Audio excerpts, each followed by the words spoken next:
राधे राधे प्यारे भक्तों। आज हम अपनी आध्यात्मिक यात्रा की शुरुआत करते हैं भगवान श्री हरि के मत्स्य अवतार की दिव्य कथा से। मित्रों, आपने कभी ना कभी सोचा होगा मत्स्य अवतार का क्या कारण था। आखिर भगवान विष्णु ने मछली का रूप क्यों धारण किया। तो चलिए आज हम आपको ले चलते हैं उस पौराणिक कहानी की ओर जहां से सब कुछ शुरू हुआ था। प्राचीन समय की बात है, जब ब्रह्मा जी के सोने का समय आ गया और जैसे ही वे निद्रा में जाने लगे तो उनके श्रीमुख से वेदों का जन्म हुआ। लेकिन उनके समीप रहने वाले हैग्रीव नामक दैत्य ने जब वेदों को प्रकट होते हुए देखा तो उसके मन में एक कपट भरा विचार आया कि कहीं ये वेद जगत का कल्याण ना कर दे।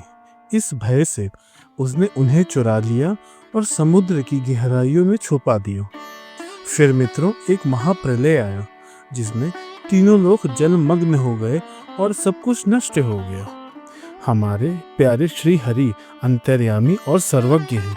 उन्होंने हैग्रीव की चेष्टा को जान लिया और वेदों का उद्धार करने और उनको समुद्र से वापस लाने के लिए मत्स्य अवतार को ग्रहण किया।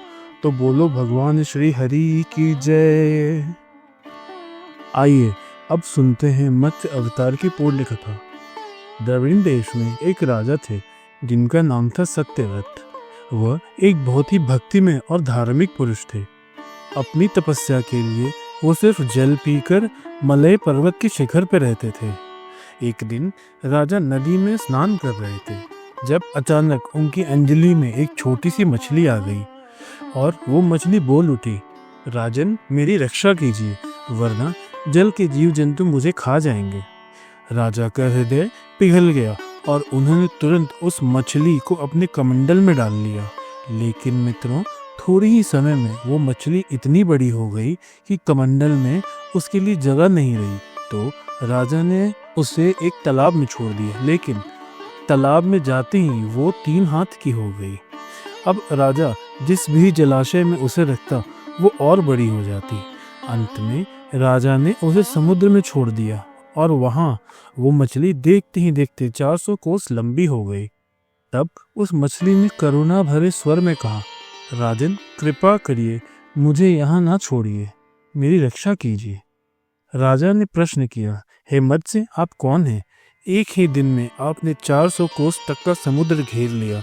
आप अवश्य ही सर्वशक्तिमान अंतर्यामी अविनाशी श्री हरि हैं। कृपया मुझे बताइए आपने ये रूप किस उद्देश्य से धारण किया है। तब भगवान मत्स्य ने सत्यव्रत राजा से कहा, हे राजा 7 दिन बाद तीनों लोग प्रलयकालीन समुद्र में डूब जाएंगे।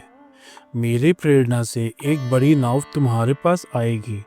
उसमें तुम समस्त प्राणियों के सूक्ष्म शरीर को लेकर सप्त ऋषियों के समेत उस पर चढ़ जाना और समस्त औषधियों और बीजों को साथ रख लेना। जब तक ब्रह्मा की रात्रि रहेगी मैं स्वयं तुम्हारी नाव को समुद्र में खींचता रहूंगा और तुम्हारे प्रश्नों के उत्तर देता रहूंगा। ये कहकर भगवान अंतर्ध्यान हो गए और सब कुछ बिल्कुल वैसा ही हुआ। भगवान मत्स्य प्रकट हुए। उनका रूप सोने के समान था। 4 लाख कोस लंबा शरीर और एक विशाल सिंग था। वो नाव वासुकी नाग से सींग में बांध दी गई। राजा सत्यव्रत ने भगवान की स्तुति की और भगवान ने उन्हें ब्रह्म तत्व का रहस्य बताया जो आज भी मत्स्य पुराण में लिखित है।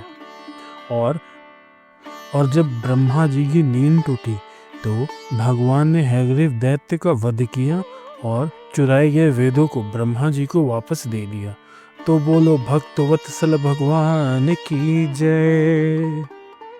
तो मित्रों, इस प्रकार भगवान श्री हरि ने मत्स्य रूप में न केवल प्रलय से रक्षा की बल्कि वेदों का उद्धार करके इस सृष्टि में ज्ञान का प्रकाश फिर से फैलाया। तो मित्रों, यदि आपको ये कथा प्रभावित लगी हो तो वीडियो को लाइक करें, चैनल को सब्सक्राइब करें और अपने मित्रों के साथ ज़रूर शेयर करें। और हाँ, कमेंट्स में लिखना ना भूलें जय श्री हरि।